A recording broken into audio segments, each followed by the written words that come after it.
Can't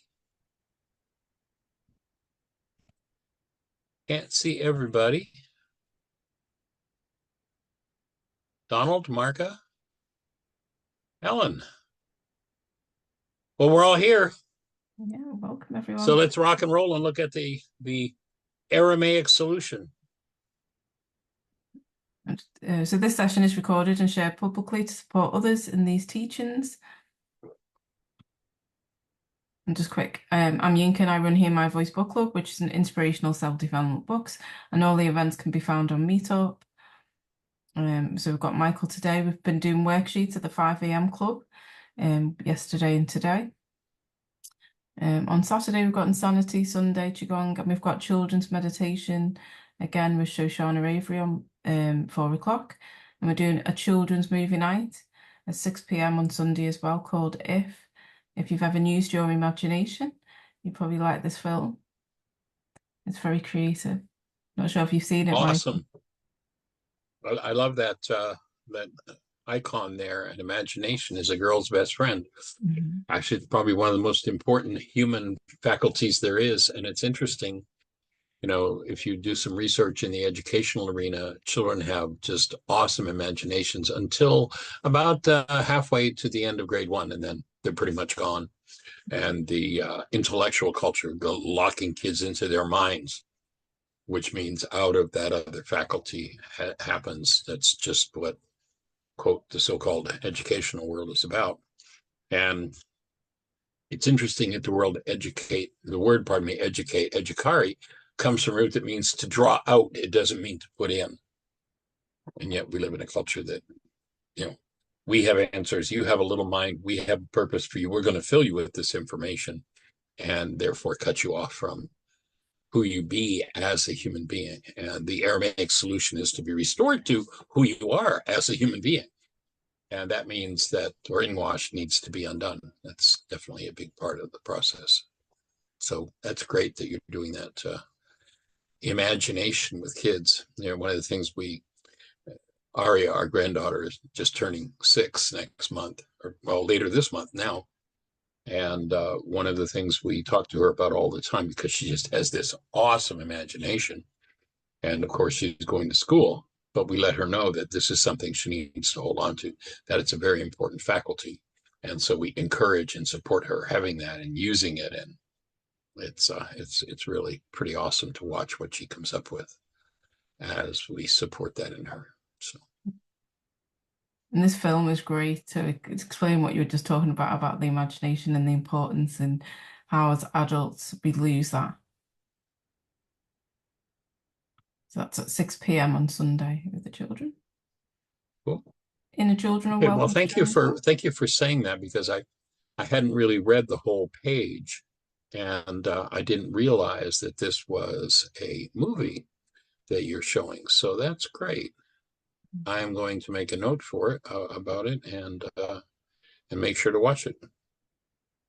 It's a bit like it's not like it, but it's like that kind of feel of Inside Out, where it's tapping into those minds. Have you watched Inside Out too? Yes, about 4 times now. It's pretty awesome. We are working to gather a connection in with the studio that did the Inside Out movies, and see if we can get them in their third film, and we'll just ask you to hold the space for this, to have a new character that they introduced, as they did in this one, and the new character they introduce is forgiveness. So hold the space that becomes the feature in Inside Out 3. That would be amazing. I'm definitely sending that out. Holding the space for that. Thank you. Next week, it's all our Joe Dispenza week. So there's meditations and breaking the habits of being yourself book club next week. That's for the full week until Friday. From Monday the 19th, I'm taking time off again. I won't be doing any sessions until the 2nd of September. Realizing after the time I took off, I realized I need to take a bit more time off and do some my own inner work. So there'll be no sessions during that time. I think it's about 2 weeks. And when I return, we'll be returning with Paulio Cahillo for the Witch of Portobello. And so then Michael's session won't be in 2 weeks. It'll be on Thursday, the 12th of September. Interesting. I was just going to make a note on that movie, and I just had someone who's on a radio show every day that just sent me a text at 3:40, so 2 minutes ago, saying, "I love how the universe of resonance works." So this person is a physician healer.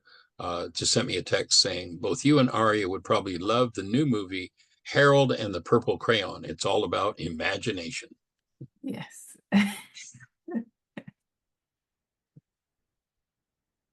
I think she'll definitely love it. My son's watched it twice now. Cool. Sweet. And for those Well, that I'm are excited. So Go for for those it. that are in Manchester that want to come along to the in-person events, that's on Thursday, the 12th of September. We've got no August one, but we'll be back in September. And we're doing the Courage to be Disliked. We've got WhatsApp groups, keeping people connected. And Hear My Voice Book Club runs non-profit events, so everyone can take part regardless of financial status. So any donations that I ask to go directly to Michael, if you feel inspired or you take something away from today's session that you want to feel like you want to give back, you can go on to wideagain.org donations and donate directly to Michael and support him in these teachings too. So Michael is a founder and director of Heartland Self-Healing Centre. Michael lectures and a teacher on health and healing and true meaning of true forgiveness. Michael is married to Jeannie Rice, who is also writing a book, and hopefully it will come soon to the book club, and she'll come and share it with us, of Healing Generations, One Breath at a Time.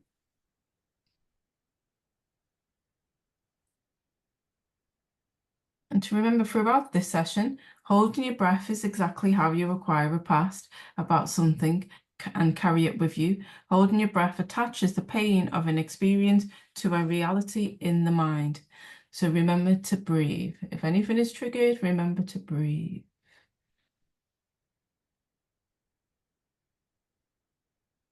Do you want to share anything, or should we just go straight into it, Michael? Well, let's go for it. Yeah. So previous chapters that we did, the previous chapter, Richard, a successful man in his late 30s, following the breakup of another marriage, had contacted Michael. Richard felt his life was a mess and was desperate and wanted Michael's help. In the previous chapter 22, What is Learning, we looked at building brain cells as on life we live out of the realities for which we have brain cells.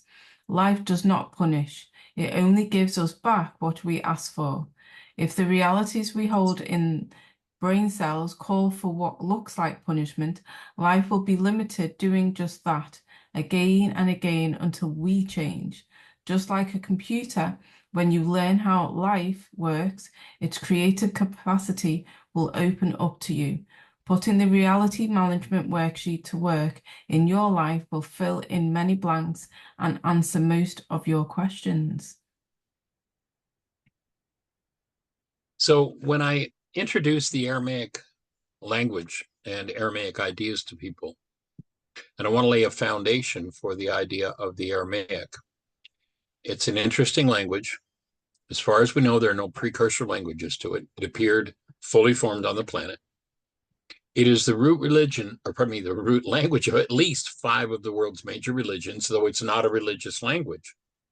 But it is a language that expresses things that it's almost impossible to speak in other languages, or if you are going to speak it in many cases to express one simple idea reflected in an Aramaic word takes a whole paragraph. And I use an example. Let's imagine that you are the best translator of English into Russian and Russian into English in the world. And I call you one day because I know that, and you live here where I'm going to teach this intensive. And I tell you that we got a call from or an email from a gentleman in Russia who wants to come to the workshop we're doing next week. Now, I know you have an extra room in your house, so I asked, would you mind picking this person up at the airport, housing them for the week, bringing them to the workshop, and translating for them? Because I don't speak any Russian. And you're like, oh, I would love to do that. And you do. And we have a great week. We go out for dinner a couple times with this guy, and we have a great week. And at the end of the week, workshop's over. You're taking this fellow back to the airport, and I want him to know how I feel about him and how wonderful this week has been. So I ask you to tell him that I just think he is really cool. And you turn to this gentleman in your best Russian and you say, Michael thinks you've got a low body temperature. Now, you translated my words perfectly, but you didn't say a word about what I meant. Almost every key idea that comes out of the Aramaic language, it comes through the filter of the Latin and the Greek, is about as dastardly a translation as you've got a low body temperature, just about the same level. Almost everything that comes through to us. If Yeshua sat in most places where they bring the Greek interpretations, and they're not translations, they're interpretations of his teachings, he would say, that's all Greek to me. So what my chosen, one aspect of my chosen purpose at this point on planet Earth is to restore, in particular, an understanding of the tools that were presented in the Aramaic for healing ourselves. And these tools, in many cases, come straight out of the mouth in the Aramaic language of this man that's called Jesus. But I'm not talking about Jesus as a religious figure. I'm not talking about him as churchianity talks about him. I'm saying here's someone who, in his native Aramaic language, was a physicist, a physiologist, a psychologist, a geneticist, and he was a physician.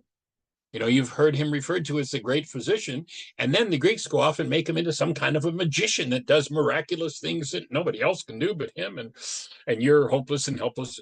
I mean, all that garbage that is on the level of translation of you've got a low body temperature. So what I'm looking to do is to restore to brain cells an understanding of these Aramaic ideas that lead to and empower people to heal themselves. I was thinking when you showed the cover of the book that you're going to be studying, Get Over the Habit of Being Yourself, or the Addiction, whatever, what were the words? Breaking the Habit of Being Yourself. Yeah. So how many would think that when they look at that, coming from a chiropractor, think that what he's teaching is Jesus from 2,000 years ago? Oh my God, how do you get to that? Well, go back and listen to the man. He says, in order for you to live, you've got to die. That's exactly what's being spoken about in that book. You're going to get rid of the non-being self, what you think is who you are, and replace that with the truth of who you are. You've got to make space for you, the actual you, to show up in your physiology. And you can't do that while you're thinking out of the self that is fake, that is nothing but an implant in brain cells that gives you fake ideas about who you are. And those fake ideas are based on generational patterns of mass insanity. There's a group in Canada that's been doing research on war. And what they've estimated is that in the last 6,000 years on planet Earth, and it's been a while since I read the research, but I believe I'm remembering the number accurately. And if it's not, it's within a couple of billion people, so it's sort of irrelevant. But they're saying that in the last 6,000 years on planet Earth, human beings have killed 6 billion other people. 6 billion people murdered in war. How much insanity is there in our culture that lives out of hostility and fear when we're designed to live as human beings, when we're designed to live as conscious, active, present love? So yeah, get over the addiction to being yourself. In fact, you've got to get rid of the self that isn't, and replace that with the truth of who you are. Well, how do you do that, Michael? The key tool is forgiveness. Oh, but Michael, I've already been forgiven. You ever seen those bumper stickers? People going, I've been forgiven. You will never be forgiven for anything. You have no need of being forgiven for anything, because forgiveness isn't about letting you off the hook for some perceived evil that you've done. Never forgive anyone for anything, but learn to forgive continuously. Michael, that's such a crazy conflict. What are you talking about? Forgiveness is a tool with which you go inside yourself and remove what never belonged, the self that isn't. So learn to forgive continuously, and forget about ever letting anybody off the hook, and forget about ever thinking that you're supposed to be forgiven for anything. It's got nothing to do with being forgiven. It's a total mislead. It's all been turned backward. And when you get to the Aramaic language, you find that there's a deep understanding of who you are as a human being. And then there's a whole set of tools for how to give up the addiction to functioning as who you're not. Hope that makes sense. That's where we're heading. That's what the whole body of work that I've developed over the last 50 years is about. In a nutshell, that would be my new elevator speech. Hope that makes sense for everybody. And if there are any questions, please pop your question in the chat or put your hand up.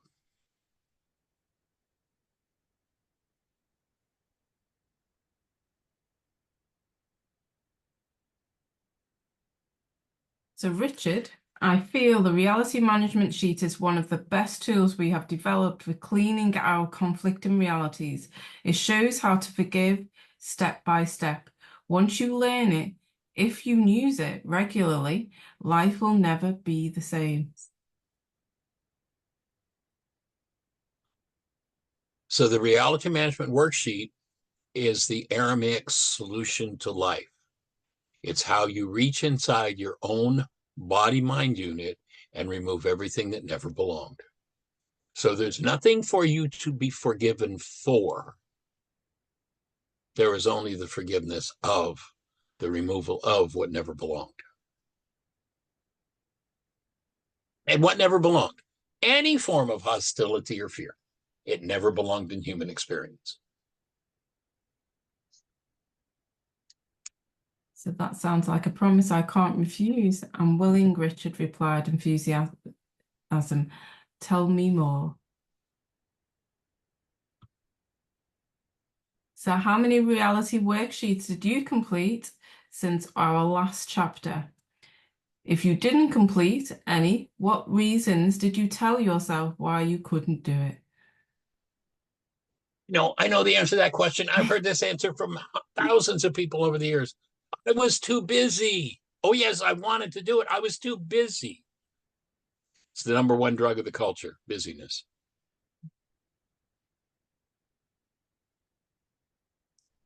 We did say that I said I would do 2. I managed to get 40 worksheets in since last time. My plan was 56. So I did have some catching up, I know. I got too busy. Use that excuse, I was too busy.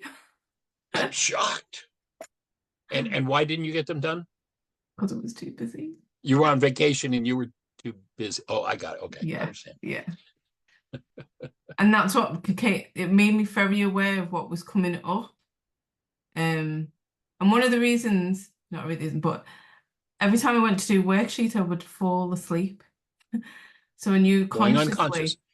Well, and that's good, because when you're approaching that, what you do is you start moving into processing unconsciousness, and literally the chemistry of unconsciousness, the energetic dynamics, has to be processed out of tissue. So that's not unusual to go through a phase where. Yeah. And I'd literally fall asleep with the pen in my hand and the paper after a few lines. And then I thought something that's obviously going on inside for me to have fallen asleep that many times with the worksheet in my hand. I understand. But it did bring out a lot doing the ones that I did do, like of Bob make me aware of what I need to work on.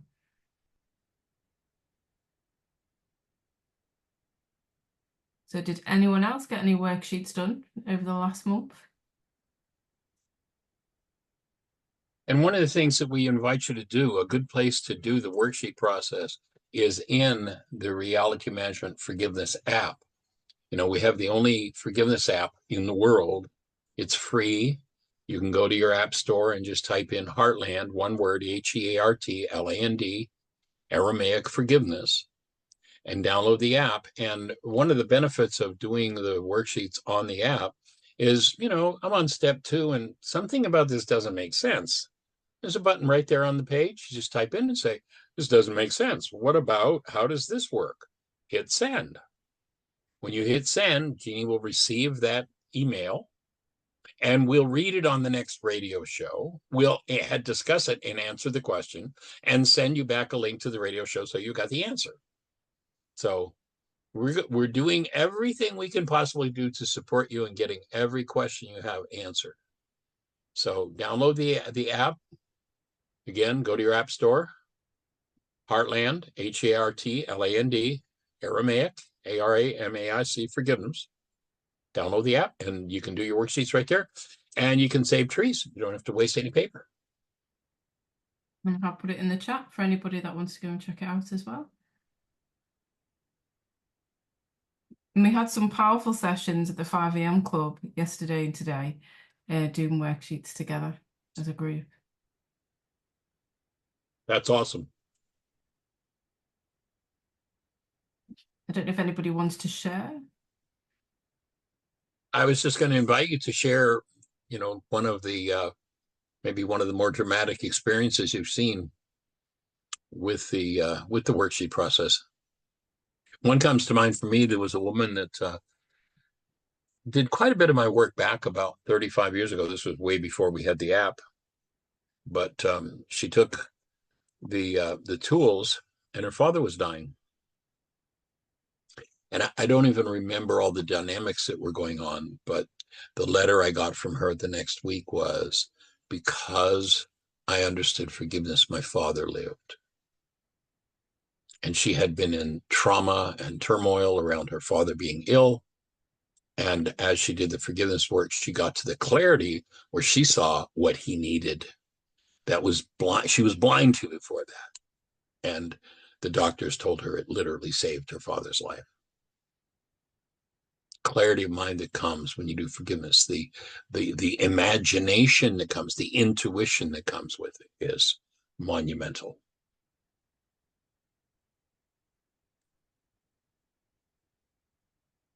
One of the things that I've been doing is, because some people that I know aren't interested in learning any of these teachings, but what I've been doing is asking the questions from the worksheet without them realize I'm taking them through a worksheet. And it's very profound seeing the change that has made for those people that I've been doing it with, who don't realize that that's what they're actually doing, but don't seem to be very open to doing it. So it's kind of a bit sneaky way of doing it, but getting them to do a worksheet by just going through the questions, but not mentioning any of the teachings yet.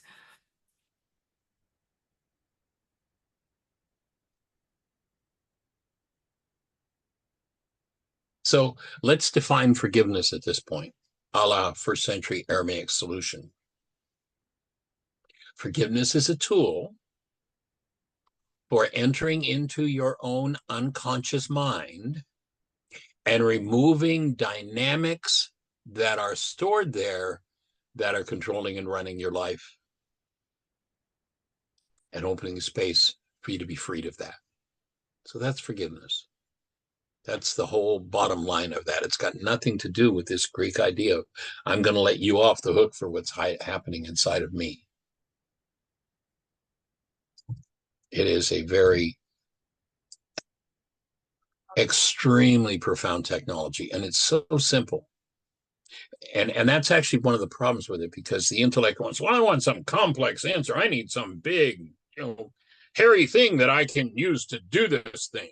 No, just take the worksheet and you will go through layer after layer after layer. It's interesting. Carl Jung, probably the greatest psychiatrist of all time. When I touch into his work, I wish I had been around that man. I would have loved to have just energetically spent time in his energy field. But here's one of the things he says. He says, until the unconscious becomes conscious, it will direct your life and you will call it fate. If you think fate's come and bit you in the butt, it isn't fate, it's your own unconscious mind. And what forgiveness does is it opens the unconscious so that you get to see it directly. We're not designed to have an unconscious mind. It's an aberration in the human realm. And it cleans up the unconscious dynamics. In the ancient scriptures, the word unconscious would be represented by the word desert. Remember that story about this group of people who spend 40 years lost in a 35 square mile hot sandy place? Do you think this group of people who understood astronomy very well weren't smart enough to go, oh, we're in the desert and the sun rises in the east and sets in the west and we want to go west, so we'll just follow the sun for a day or two. And you're out of a 35 square mile hot sandy place. It obviously isn't about that. What is the desert? It's a code word for the unconscious. What had to happen to get out of the desert? They said the old generation has to die off. And the root of the word generation is genari, which means cause. Every cause in your mind from every generation in your bloodline that's based in hostility or fear has to be faced and forgiven, removed, in order for you to be free and to truly function as a human being. That's what this work's about. That's the Aramaic solution. And I would just say that not until you do the worksheet, you really understand what you're saying, because when you're faced with that unconscious part, you can't deny it. It's like you get to see parts of yourself that you've hidden for so long. Now, it's not an easy journey, to begin at least, but it's pretty awesome.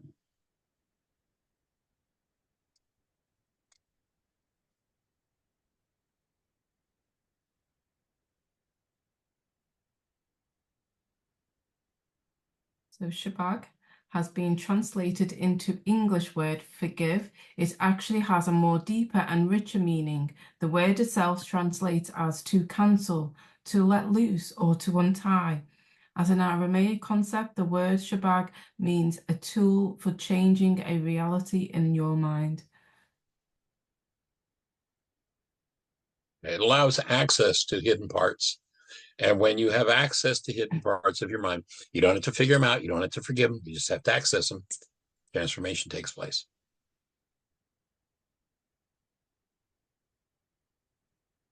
So a key thought, true forgiveness, a tool for changing a reality in your mind.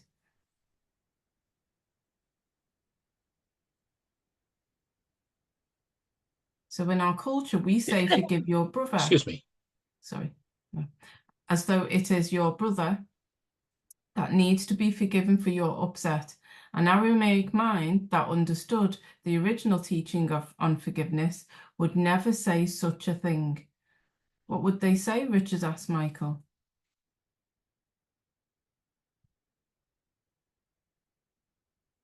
The statement would be, forgive as to your brother.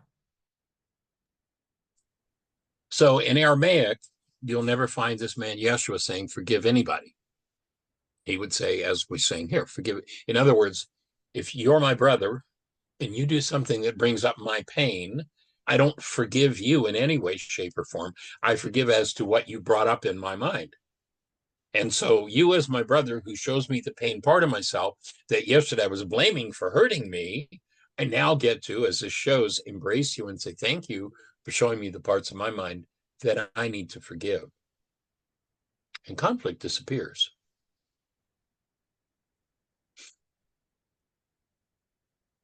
So give me a moment to tie it all together and see if what I'm saying fits, said Michael. Does it make sense to you to define reality as the output of the mind?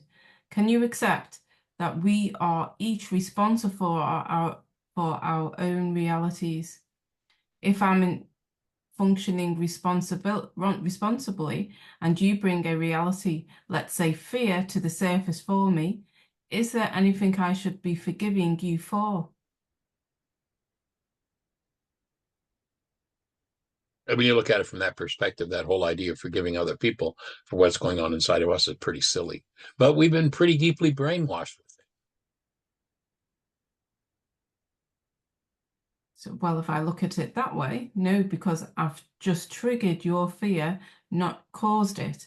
I guess you could say I've given you an opportunity to get rid of that fear.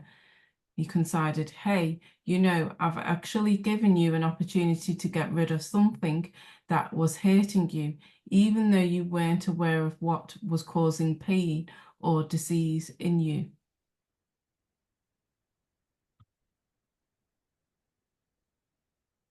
When I use the misunderstood forms of forgiveness to forgive you, I must first blame or project onto you. In Aramaic concept, each person takes responsibility for the content and output of his own mind.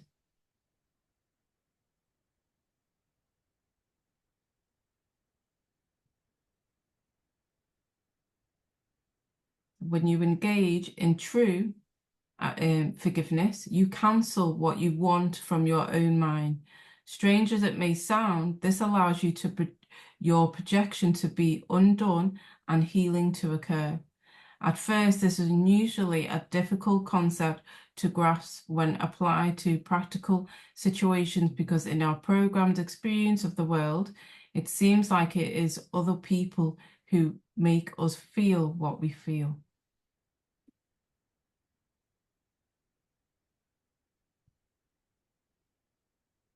Remember, Richard, we define projection as blaming another for the output of your mind. Doesn't it seem like ridiculous for me to blame you for a reality in my mind? Asked Michael. It does sound strange when you say it that way, but it certainly doesn't feel like I'm projecting when I'm upset with someone. That's how I feel. I think it is their fault. Because that's what it feels like.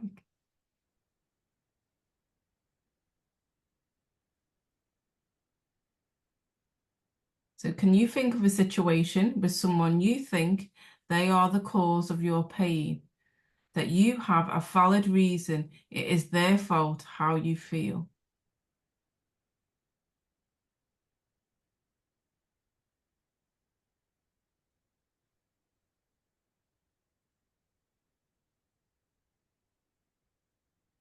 And if people are willing to share in the chat,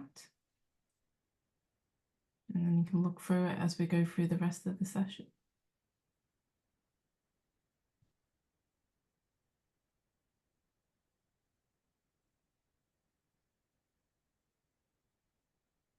If not, just jot it down maybe so you can remember.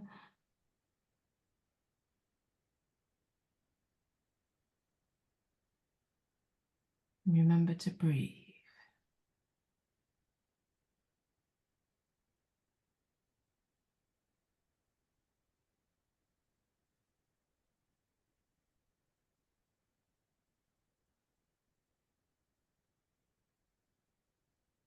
So from the Aramaic point of view, your triggering me gives me the needed opportunity to see something inside of myself that needs to be forgiven. I can then forgive as to the reality you bring up in me, but in no way do I need to forgive you.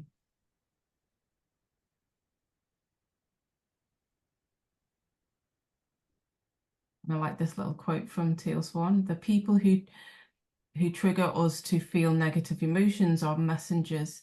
They are messengers for the unhealed part of our being.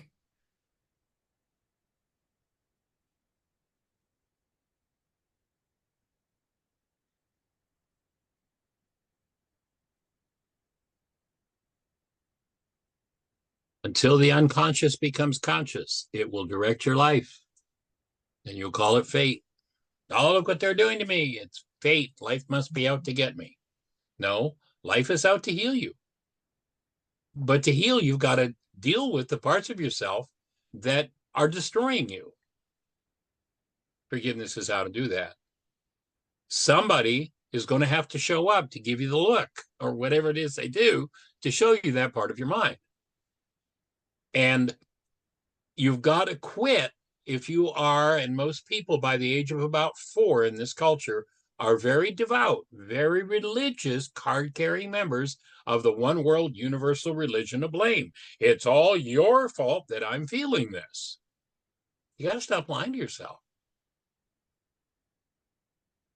If you're feeling it, and we've developed a test in this work for determining whether or not something you're feeling is yours or not.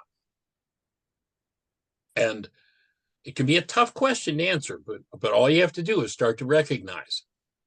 Ask yourself the question, am I feeling it? If you're feeling it, guess who it belongs to? It belongs to you. You can't feel anybody else's.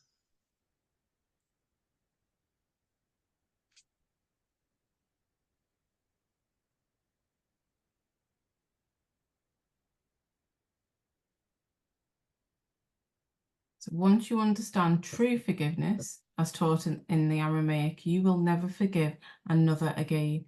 You can't forgive anyone else. True forgiveness has to do with changing the reality triggered in your mind by another, not letting them off the hook for doing it.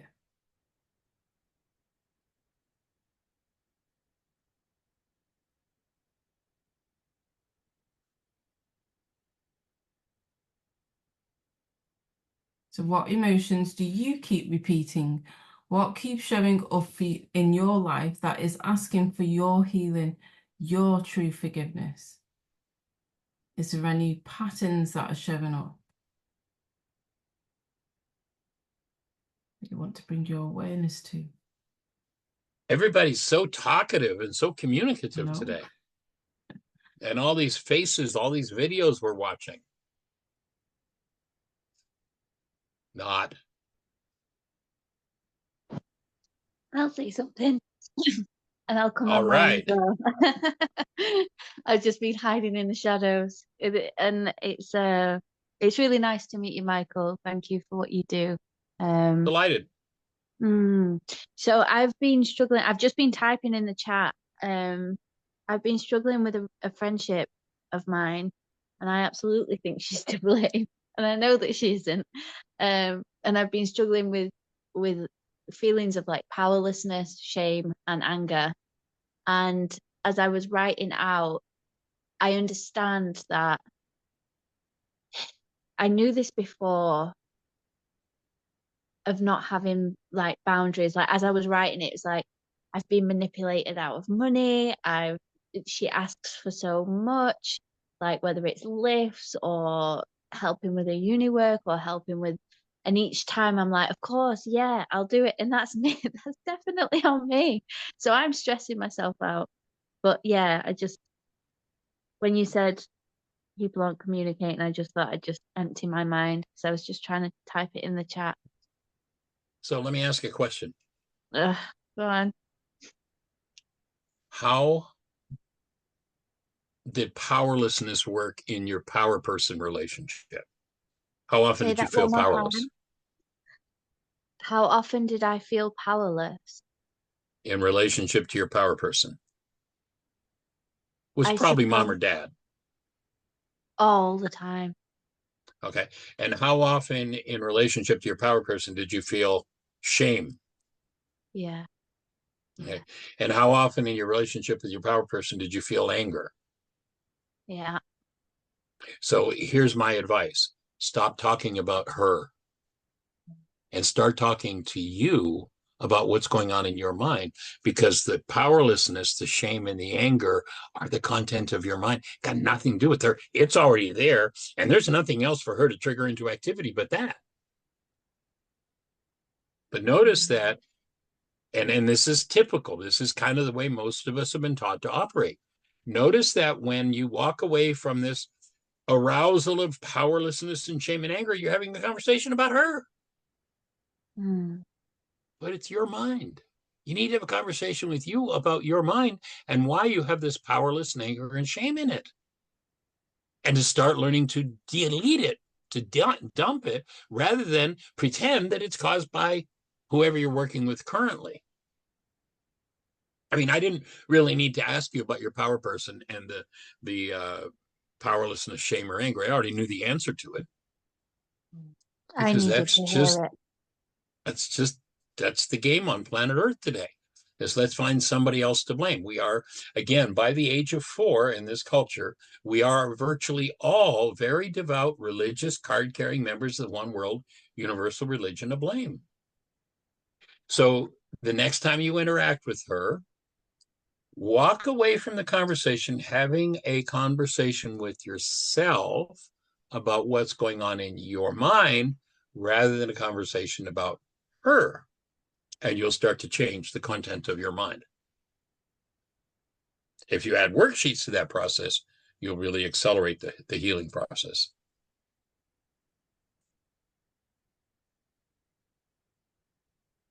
Are you breathing? Thanks. No. I needed that.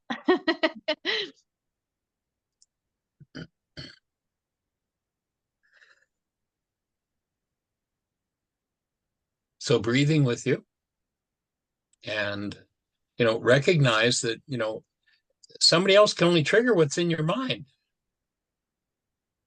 And if this is the predominant energy when you interact with her, then she's giving you the gift of showing you these power person dynamics in you that you need to heal.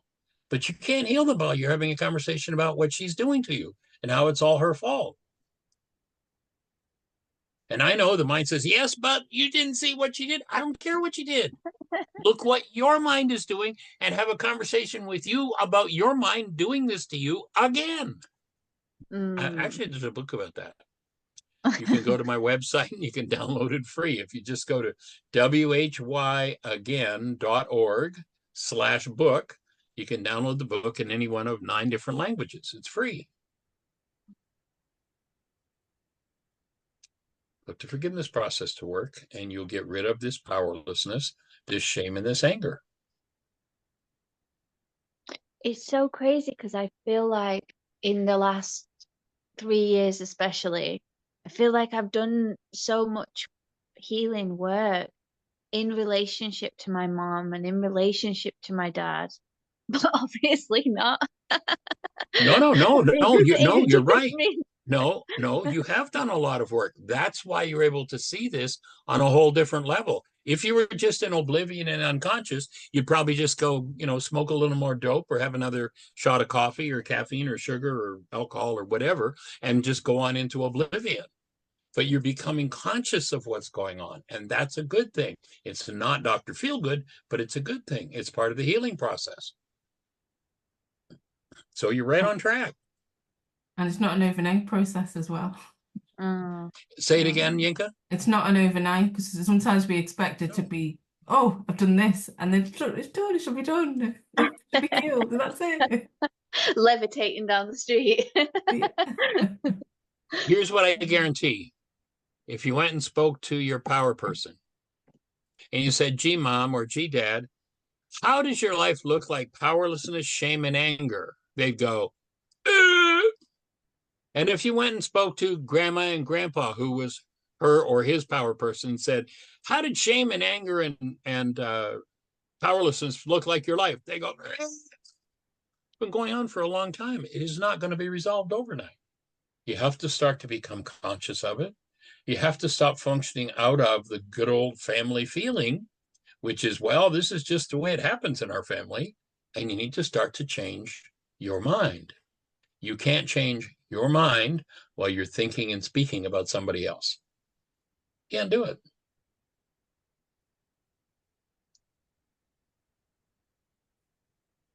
And guess why they took the teachings of a man named Yeshua and turned them into a religion? Because nobody wants to look that deeply inside themselves. Nobody wants to feel, and nobody wants to deal with those kind of generational patterns.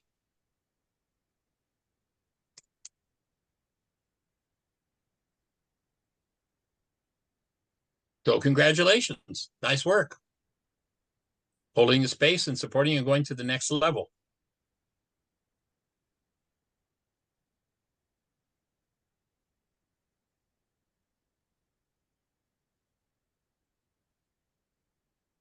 So go for it, Yinka.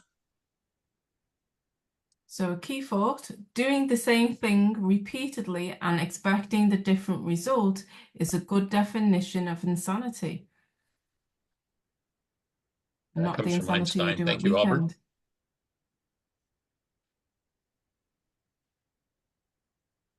Thank you, Uncle Albert.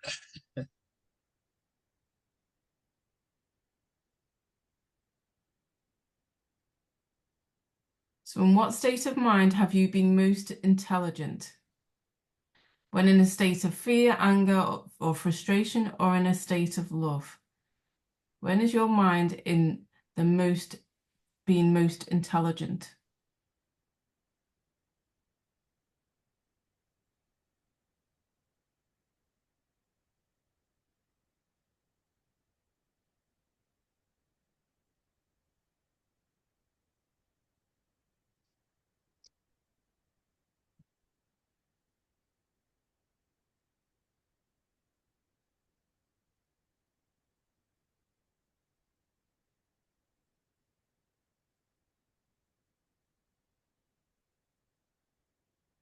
Is it in a state of fear, anger, frustration, or is it in a state of love? Let me give you a clue. It's never going to happen in fear, anger, frustration. The only intelligent mind in you is when your mind is fueled by what it's designed to function from, and the fuel is designed to run the human mind is love. It will never function out of any form of hostility or fear. I often hear people come to me and say, like, they're in this really amazing place and then this awful thing, a memory or something that came up. And I ask them this question as well, because it's the best time for it to come up. It's the best time to clean it out. And when you connect your mind to love, you can no longer hide from yourself. Those things are going to start to move. That's just part of the process.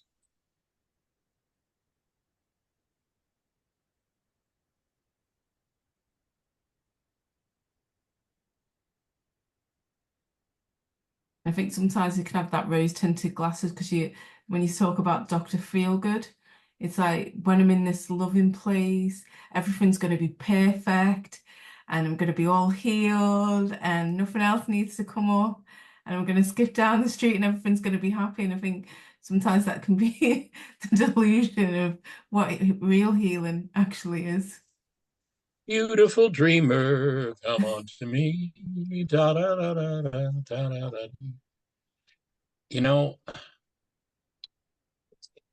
a good comparison is spring cleaning. If you haven't been doing very well at taking care of your house and you decide you're going to do a thorough cleaning, things are going to be a mess.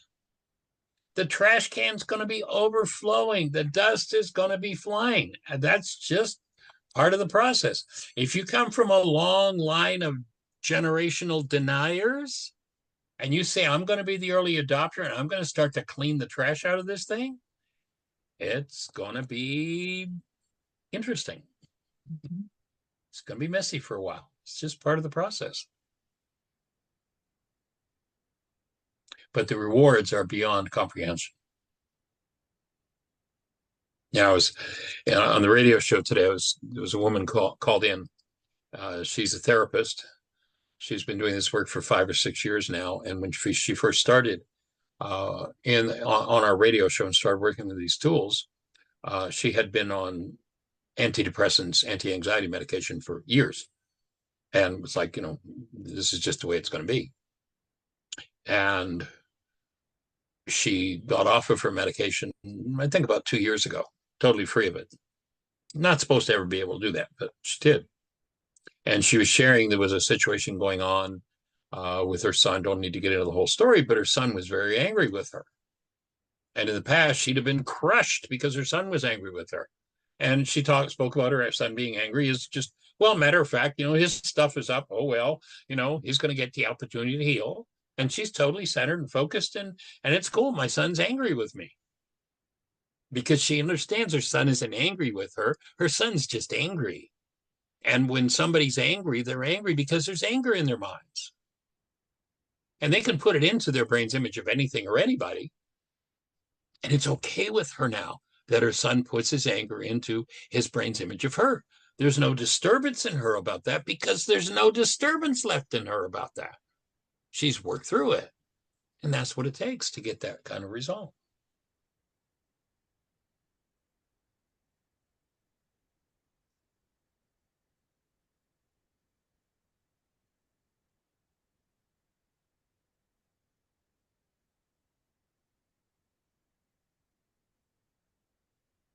So how do we do the worksheet process?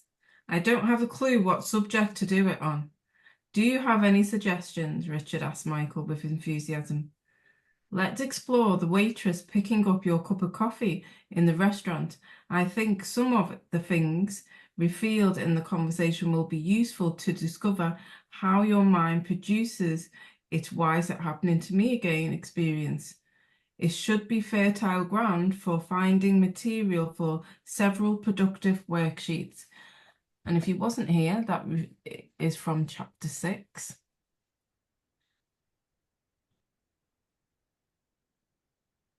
So true forgiveness removes from the human system the realities that defile human intelligence, health, prosperity, and relationships. It is the key to aliveness. So Richard was in a restaurant enjoying a steaming cup of coffee when the waitress came by and took it. He didn't give her the chance to explain. He just snapped at her before he saw the fresh cup in her other hand. She had seen him spill his coffee in the saucer and was attempting to keep him from making a mess of his clean suit. Let's look at what your description of the event that day in the restaurant alluded to and see if any of the issues I think might be there are accurate.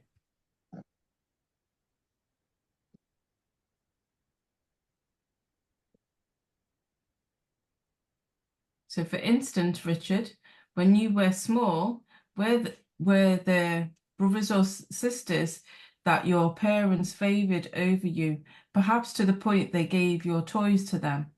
Did you ignore and fight a lot with them? Things were always taken from me and I never had anything to myself. But how do you know that?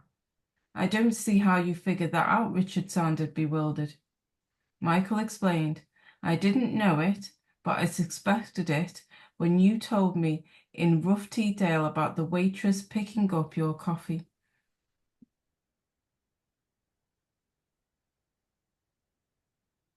He thought, your words show you what your mind's energy you are using to construct your realities moment to moment.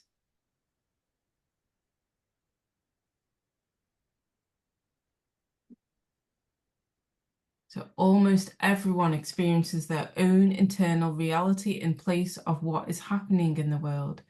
This means there is a pattern or theme for every reality flowing from brain cells. The word coming from a mind reflects the general pattern contained in the mind of the speaker. Words of delight and inspiration reflect the way life is designed to be. Angry words reflect an angry history. Sad words, a sad past, and fearful words tell the story of a mind brought up in what is perceived as an unsafe world. So let's look at the first sentence on this page and recognize its importance. Almost everyone experiences their own internal reality in place of what is happening in the world. The mind generates a construct called reality. We look at that picture, which is generated by the brain, and we think it's what's actually happening out there. Most people live in constructs in their minds and never experience the actual world or actual relationships in the world. They only experience relationships with their own unresolved internal dynamics. What this work looks to do is to change that game.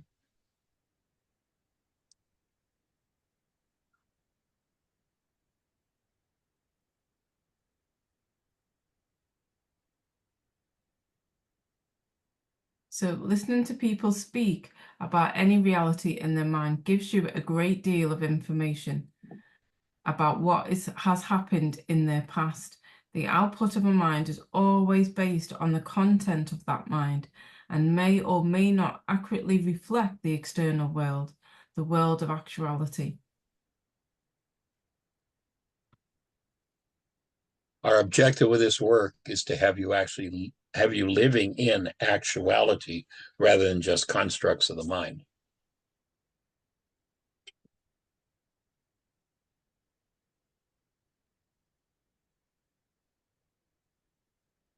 So reviewing the actuality from the day Richard was in the restaurant and the realities in his mind fed him.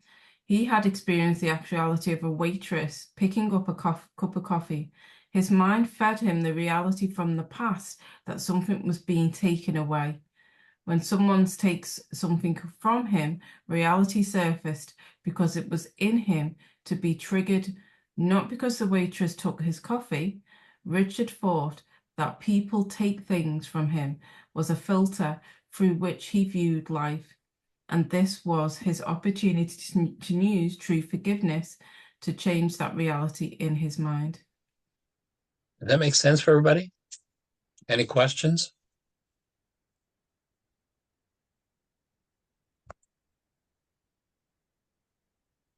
All right, let's rock on.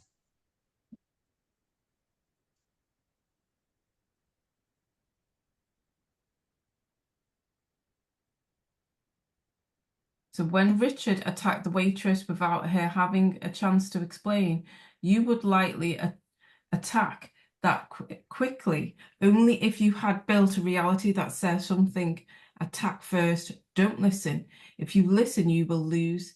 It is a common reality in families where parents play favorites, which was painfully close to Richard's relationship with his sister. Checking out what Michael is hearing from Richard is an important step in this process. When we hear words, we can only hear them for what they trigger in us. The meaningful words, you might be totally off base.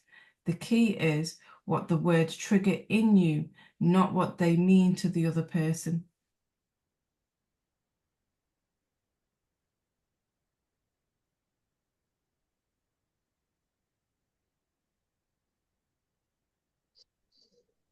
I just wanted to ask about the way families where parents play favorites.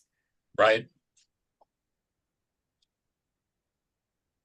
So I was trying to understand it as I was writing it. So I thought I'd just ask it because I didn't. So in families like that, you're more likely to have a dynamic of.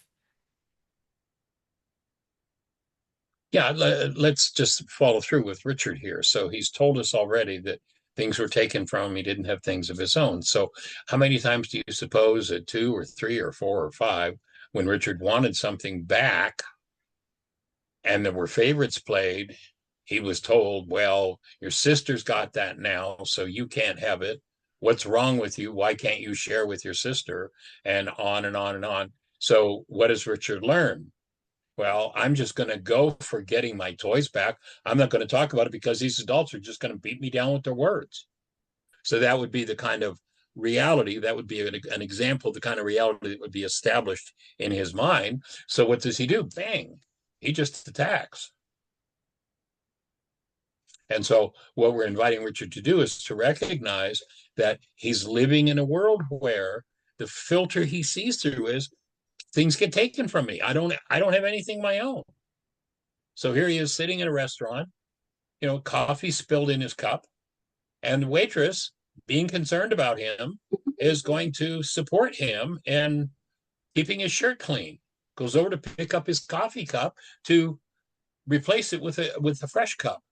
But he sees something being taken away and goes into attack mode. When the actuality is she's just supporting him, keeping his shirt clean.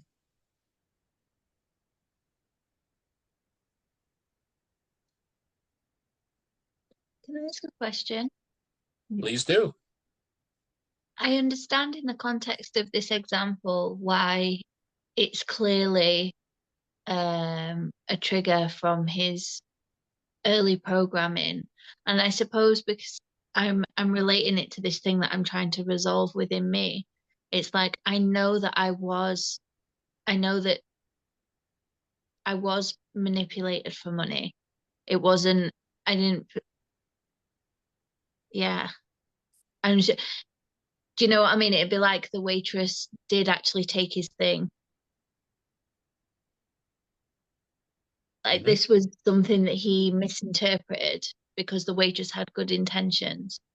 And so I can't kind of relate. What do you, Well, again, here would be my thing. One of the number one, what I call the pseudo solutions of non-being mind. You know, that mind that in that book was talking about, you got to get rid of that self, that false self. yeah, So the number one pseudo solution of that mind is, well, let me figure this out here. Let me just see if I can figure this out. I promise you, you could sit in front of this page for the next 100 years and try to figure it out, and you won't resolve anything around this relationship. But if you apply forgiveness, what you will do is you will begin to dissolve the projection of powerlessness, shame, and anger into this situation with this person. got it. And when you do, you look at this person and there'll be a whole different reality available rather than, well, my mind's going to just keep feeding me whatever I haven't resolved, whatever's triggered by this. And there's no figuring that out. The worksheet is what empowers you to dissolve that. Okay, great. Thank you.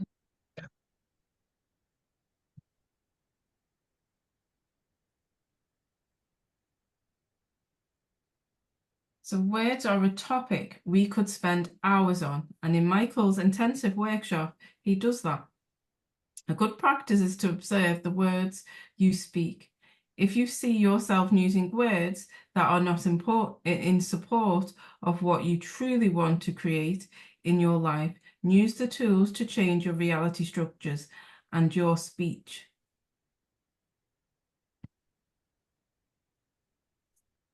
And your mind will keep saying, well, but I can figure this out. You can't figure it out. I don't care how many centuries you spend at it. You will not figure it out, but you can forgive it.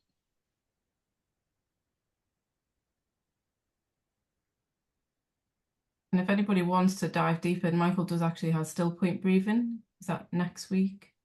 It's the weekend just before I go off. I think it's the 17th and 18th, or 18th and 19th.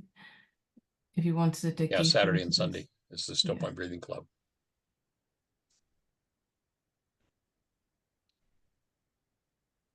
And that really allows you to tap in and tune into those parts of yourself, those unconscious parts.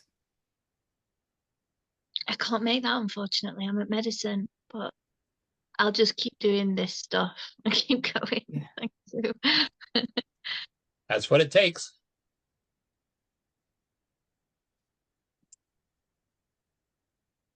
The key thought: what do you believe about yourself to create what is happening in your life? Not sure? Listen to your words for clues.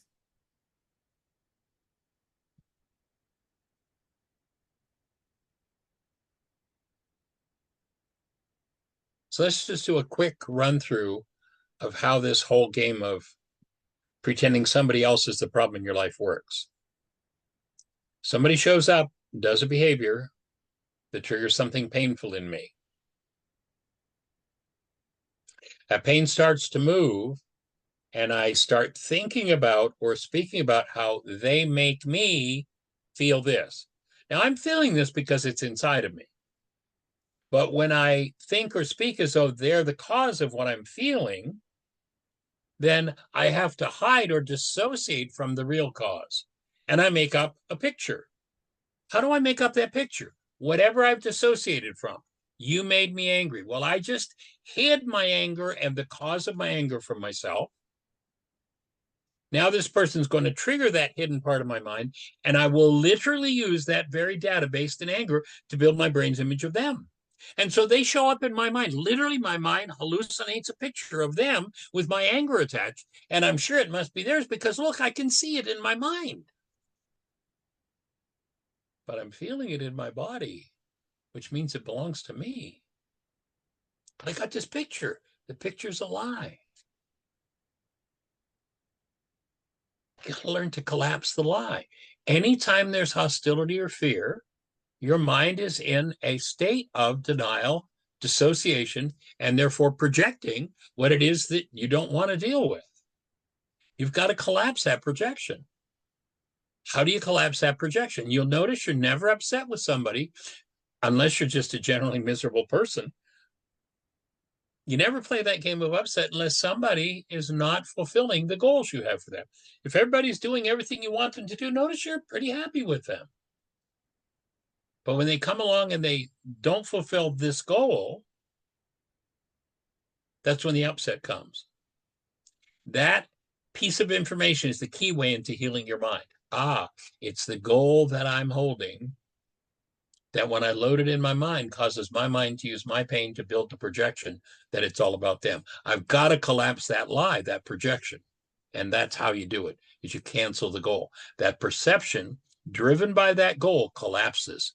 And when it collapses, and it may only be for an instant at first, you'll get a chance to start to see that underlying part of your mind and work through it. And it's a skill that you develop with practice. The rule of the 3 Ps: practice, practice, practice.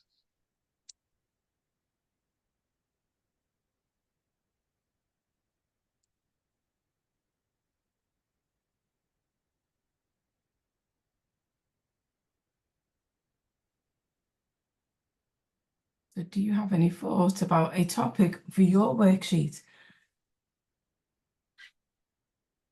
Can I share something? Yes. I thank you for the sections, Michael and Yi. I reflect and I often get triggered, like, for example, by my mom, because I feel like she gave my brother for referral treatment. And I feel like it's Do you think, ironic. excuse me for a second, would it be possible to turn your camera on? It's a little hard to understand your words.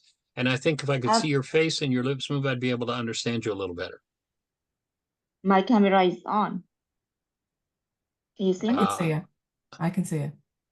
Yeah. Oh, well, But I let's think see. there's problem with my microphone. Oh, So okay. probably. There you go. I So can can you see hear you me now. now? My apology. Okay. Let's So start can you over hear me again. now?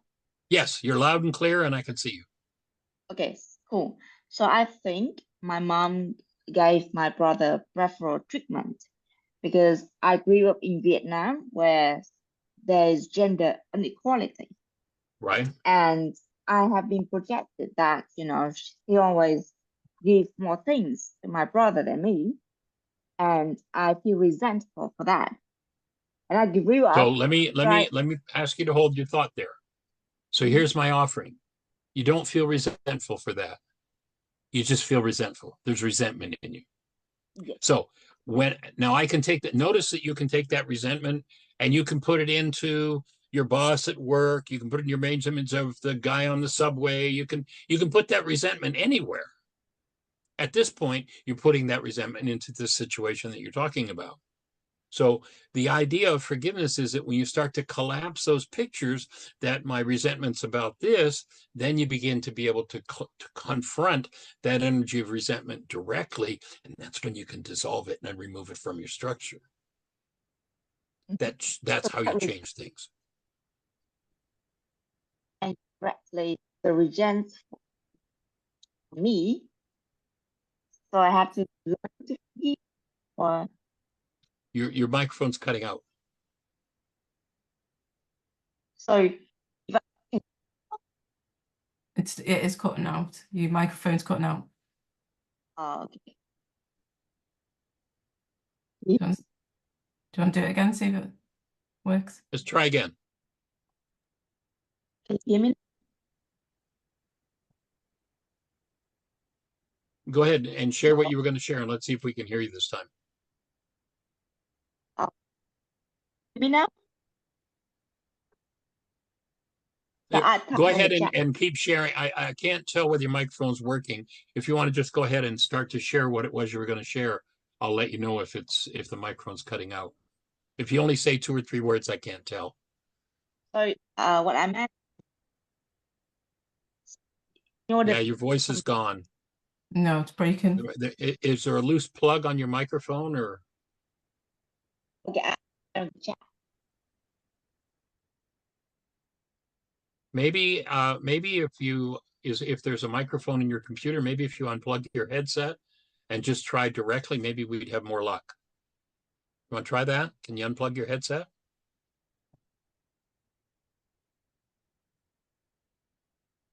Let's just see if the microphone on the computer works any better. No.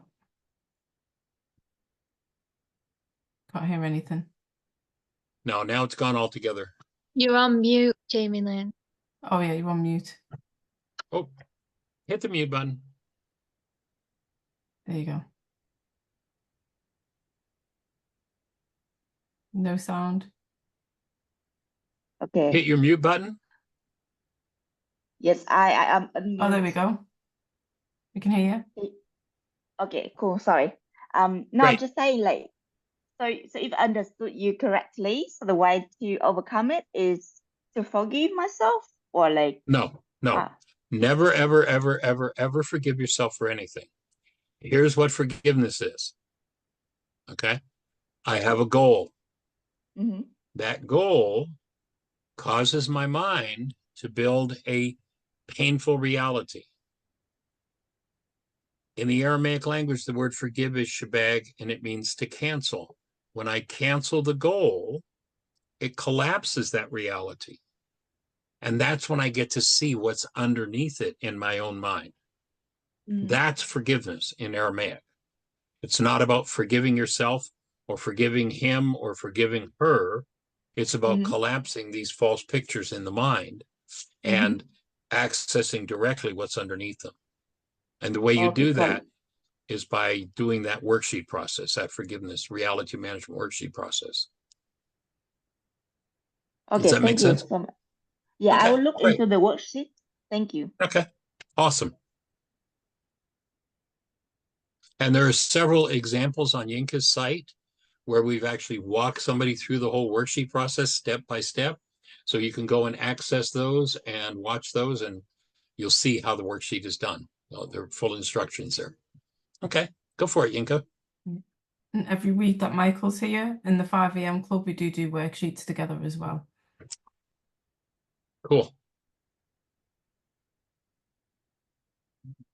I think we're on the last part then. So holding the space of love, which is closing your eyes and becoming quiet with your awareness focused inside. Think about that which inspires in you the clearest, strongest, most powerful love you are capable of feeling. And breathe.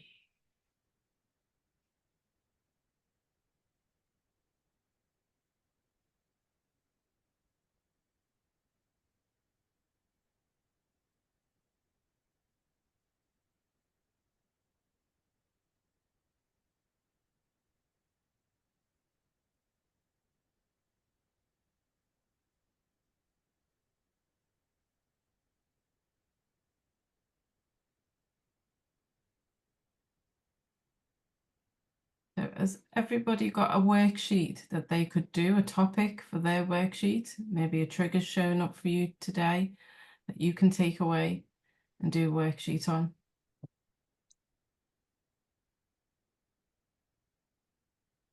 Because it's not until you start doing the worksheet you really start to get what is spoken about today.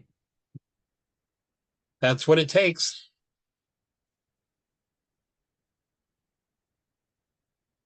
And breathing is a key part of the process. If you hold your breath, the breath is the way to lock those old energies down and keep them from being processed.